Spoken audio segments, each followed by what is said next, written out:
So guys अक्टूबर का महीना start हो चुका है और क्वार्टर टू का टाइम फ्रेम भी शुरू हो जाता है।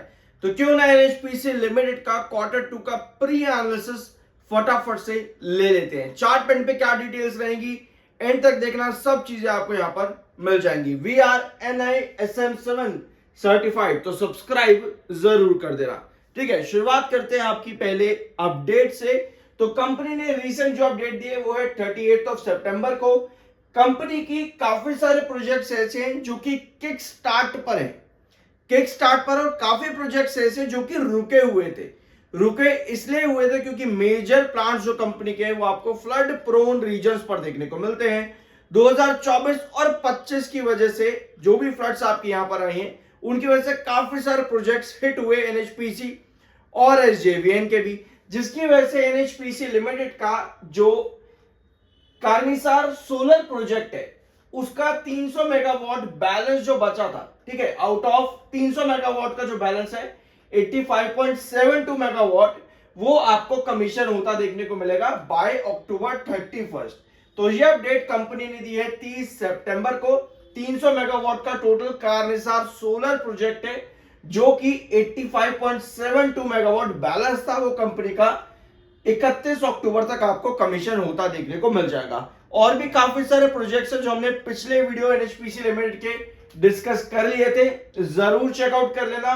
पावर ट्रेडिंग क्या कैंसिल हुई है कंपनी की और नेक्स्ट वीक में क्या हो सकता है, पिछले हफ्ते का वीडियो सब डिटेल्स आपको यहां पर दे दी गई थी। ठीक है, तो अभी यहां पर लेंगे क्वार्टर टू का प्री एनालिसिस, फटाफट से लेते हैं, उसके बाद चार्ट पेंट पे आते हैं। ठीक है, तो ये है कंपनी का क्वार्टर टू का टाइम फ्रेम। शुरुआत करेंगे पहले 2022 से।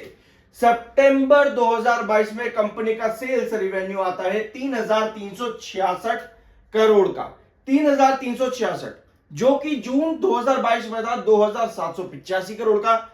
यानी सितंबर 2022 में कंपनी का रेवेन्यू इन कंपैरिजन विद जून अच्छा देखने को मिला। ठीक है, अब आते हैं आपका 2023 में। तो 2023 में कंपनी का रेवेन्यू रहा 2,931 करोड़ का, जो कि जून 2023 में था 2,757 करोड़। यानी कि 2023 सितंबर में भी कंपनी का रेवेन्यू इंप्रूव होता देखने को मिला इन कंपैरिजन विद जून। और अगर आप यहां पर नंबर देखोगे ना कंपनी के, तो आपको कहीं ना कहीं नजर आएगा कि सितंबर क्वार्टर एक बेंचमार्क प्रोवाइड कर रही है एनएचपीसी लिमिटेड सितंबर क्वार्टर में। दिसंबर और मार्च भी दूर दूर तक सितंबर के कंपैरिजन में नहीं है, 2022 में भी और 2023 में भी। देखो यहाँ पे 2022 और 23 में भी सितंबर क्वार्टर एक बेंचमार्क आ रहा है कंपनी का।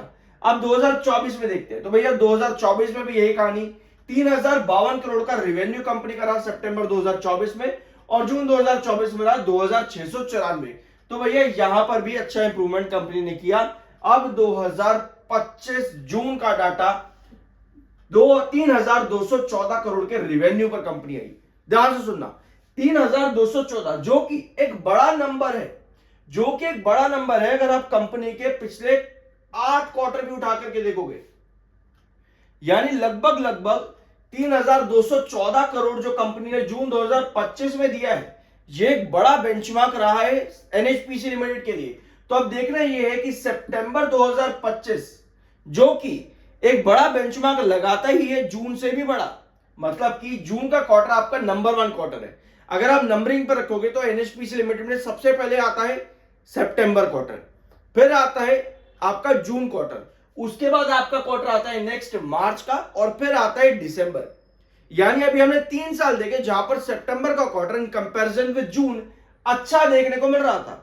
तो पॉसिबिलिटी हाई है कि जो बेंचमार्क यहां पर क्रिएट करा है जून 2025 में, उससे एक बड़ा बेंचमार्क सितंबर क्वार्टर में आ सकता है। तो अगर ऐसा होता है तो कंपनी लगभग लगभग 3,400 करोड़ के रेवेन्यू पर आ सकती है क्या, या फिर रेवेन्यू इस बार डिक्लाइन करेगा। कमेंट बॉक्स में अपना ओपिनियन जरूर शेयर करना कि कंपनी पिछले पास्ट को कंटिन्यू करेगी या फिर इस बार कंपनी का रेवेन्यू डिक्लाइन करेगा जून के कंपैरिजन में सितंबर क्वार्टर में। कमेंट बॉक्स में अपना ओपिनियन जरूर शेयर करना। अब आते हैं कंपनी की प्रॉफिटेबिलिटी। पहले एक बार ना टैक्स परसेंटेज और ओपीएम परसेंटेज देख लेते हैं। तो कंपनी का ओपीएम काफी हद तक हाई जाता है, 50% से ऊपर का ओपीएम है, यानी कंपनी के एक्सपेंसेस काफी कम है। एक्सपेंसेस कम है तो मतलब ओपीएम परसेंटेज ज्यादा है, बट बीच में आपके पास आती है कंपनी का इंटरेस्ट और डेप्रिसिएशन। भैया इंटरेस्ट और डेप्रिसिएशन कंपनी का थोड़ा सा ज्यादा है यहाँ पे, 200, 600, 300, 200, 250 ये कंपनी का इंटरेस्ट और डेप्रिसिएशन रहता है रिस्पेक्टिवली। ठीक है, उसके बावजूद भी कंपनी प्रॉफिट्स अच्छा ले आती है क्योंकि टैक्स परसेंटेज भी कंपनी का डिसेंट है, और अदर इनकम से भी कंपनी 350, 600, 500 करोड़ का माल उठा लेती है। तो ओवरऑल कंपनी का इंटरेस्ट और डेप्रिसिएशन से इतना इफेक्ट नहीं पड़ता क्योंकि अदर इनकम भी कंपनी की उतनी ही स्ट्रांग है। तो ओपीएम परसेंटेज कंपनी का अच्छा है, टैक्स परसेंटेज मिनिमम है, जिसकी वजह से कंपनी की प्रॉफिटेबिलिटी बढ़ जाती है। तो भैया 1131 करोड़ का कंपनी का प्रॉफिट था जून 2025 में। तो सितंबर 2025 कंपनी के लिए बहुत बड़ा कंपटीशन रहेगा जून के साथ में। वैसे तो कंपनी बेंचमार्क क्रिएट करती है, सितंबर नंबर 1 क्वार्टर रहता है, बट स्टिल कंपटीशन तगड़ा होने वाला है। क्या कंपनी 1131 को कंटिन्यू करती है? अगर करती है तो कंपनी के 3 क्वार्टर लगातार बेंचमार्क्स के अंदर प्रॉफिट्स रहेंगे, लगातार 3 क्वार्टर, क्योंकि 1060 और 1102 करोड़ के प्रॉफिट्स देने के बाद में कंपनी का प्रॉफिट अचानक से डिप करा था 330 करोड़ रुपए। तो अगला क्वार्टर सितंबर का देखने वाला होगा, क्या कंपनी रेवेन्यू और प्रॉफिट्स में एक नया बेंचमार्क क्रिएट कर पाती है या फिर नहीं। मेरे ख्याल से कर जाएगी यार, इतना बढ़िया कंपनी का सितंबर क्वार्टर रहता है पास्ट में भी, तो करना चाहिए इस बार भी कंपनी को ही बेंचमार्क सितंबर क्वार्टर के अंदर। ठीक है, सो प्रमोटर होल्डिंग डाटा कंपनी का अच्छा है, 7.40% आपके प्रमोटर है, 9.31% आपके पास एफआईज है, 10.63 आपके पास डीआईज आ जाते हैं, और 11.5 का आपके पास पब्लिक है। पब्लिक ने जून के टाइम फ्रेम में अपना माल बेचा है, बल्कि अगर आप देखोगे दिसंबर के बाद से पब्लिक बेच रही है और आपके एफआईज खरीदारी कर रहे हैं और डीआईज भी खरीदारी कर रहे हैं काफी हद तक। तो होल्डिंग पैटर्न काफी स्ट्रांग है। डेफिनेटली चार्ट पे जो गिरावट आती है ना, वहां पर पब्लिक बेचती है। ठीक है, जब चार्ट में आपकी गिरावट आनी शुरू होती है पब्लिक बेचती है, और जब बढ़ रहा होता है पब्लिक वहां खरीदती है। और एफआईज और डीआईज का उल्टा चलता है, जब गिरता है एफआईज डीआईज वहां एंट्री करते हैं, और जब बढ़ता है एफआईज डीआईज वहां प्रॉफिट बुक कर रहे होते हैं। तो ये गेम किस तरह से आपका चला है आप देख सकते हो चार्ट पैन पे। ज्यादा कुछ नहीं हुआ है पिछले लगभग 5-6 महीनों के अंदर, ज्यादा कुछ नहीं है, सिर्फ और सिर्फ एक कंसोलिडेशन फेज है यहां पर और कुछ भी नहीं, जिसमें आपकी रेंज क्या आती है लास्ट वीडियो में भी हमने डिस्कस किया था। पहला जोन आता है आपका 80 रुपीज का, यहां पे ये आपका इंपॉर्टेंट बेस है। ठीक है, इसके बाद आता है आपका 85.50 ये आपका मिड रिस्ट्रिक्शन जोन इसको आप कह सकते हो, और फिर आता है आपका 89.90 के आसपास। ठीक है, ये 3 इंपॉर्टेंट लेवल्स आपके हैं एनएचपीसी लिमिटेड। लास्ट वीडियो में हमने डिस्कस किया था जो आपका बेस है, जो आपका मिड रिस्ट्रिक्शन जोन है 85.50 का, यहां कंसोलिडेशन करने की कोशिश करेगा। और ये कंसोलिडेशन इसलिए भी इंपॉर्टेंट हो जाता है क्योंकि कैंडल का फॉर्मेशन कुछ इस तरह का है। थोड़ा जूम इन करते ताकि आपको समझ में आए अच्छे से।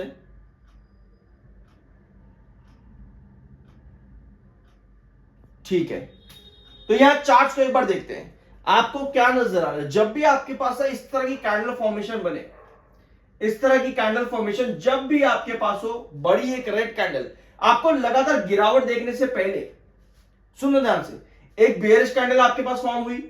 ठीक है, उसके बाद अगर एक और बेयरिश कैंडल फॉर्म हो जाती है तो भैया आप वहां पे क्या करते हो, एग्जिट कर जाते हो, क्योंकि फिर ऐसी कंडीशन में आपके पास गिरावट की कंडीशन ज्यादा क्रिएट होती है। लेकिन अगर एक रेसिप्रोकल कैंडल फॉर्म हो जाए, ये पॉइंट कल मैंने आपके साथ बीएससी की वीडियो में भी डिस्कस किया था, और आज यस बैंक लिमिटेड के वीडियो में भी डिस्कस किया, और परसों भी यस बैंक के ही वीडियो में डिस्कस किया था कि एक रेड कैंडल के साथ में आपकी ग्रीन कैंडल इस तरह से फॉर्म हो जाए जो कि सिमिलर रहे काफी हद तक, तो वहां पर आपका ट्रेंड अप ट्रेंड का होता है।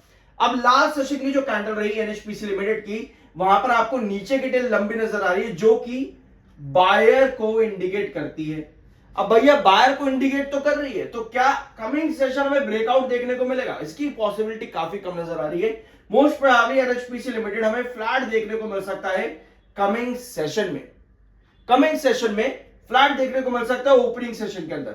ओपनिंग सेशन में अगर आप फ्लैट आते हो, मतलब कि जो आपकी प्रीवियस क्लोजिंग है 86.93, वहां से आप फ्लैट ही रहोगे, पॉसिबली ये है according to candle, according to chart pattern जो अभी फॉर्म हो रहा है। मोस्ट प्रोबेबली आप नेक्स्ट सेशन के अंदर फ्लैट रहोगे ओपनिंग सेशन में। वहां ओपनिंग में अगर आपके पास बायर आते हैं तो ये आपका रिस्ट्रिक्शन हो जाता है, जो आपकी प्रीवियस क्लोजिंग है 86.93 की, ये आपका रिस्ट्रिक्शन चला जाएगा। ठीक है, वहां पर आपके पास बाहर आने जरूरी है। अगर नहीं आते तो आप फिर नीचे की तरफ करेक्शन में जाओगे, जहां पे 85.50 जो कि आपका मिड रिस्ट्रिक्शन जोन है, वहीं पर ही आप स्टेबिलिटी बनाने की कोशिश करोगे। थोड़ा सा और समझते हैं चार्ट्स को। यहां पे देखो आपके पास क्या पॉसिबिलिटी बनती है। एक आपके पास एक रेड कैंडल इस तरह की आ गई है। ठीक है, जब भी आपके पास चार्ट में इस तरह की एक रेड कैंडल फॉर्म हो और उसके पैरेलल में आपके पास अगले ही सेशन एक ग्रीन कैंडल फॉर्म हो जाए, ठीक है, इस तरह की ग्रीन कैंडल फॉर्म हो जाए, ऐसी कंडीशन पे आपका जो है बुलिशनेस क्रिएट होती है। ठीक है, अब अगली पोजीशन लेते हैं। आपके पास एक ग्रीन कैंडल आई है, उसके बाद आपके पास एक रेड कैंडल का फॉर्मेशन चला गया। ऐसी कंडीशन पर आपका जो है डाउन ट्रेंड कंटिन्यू होता है।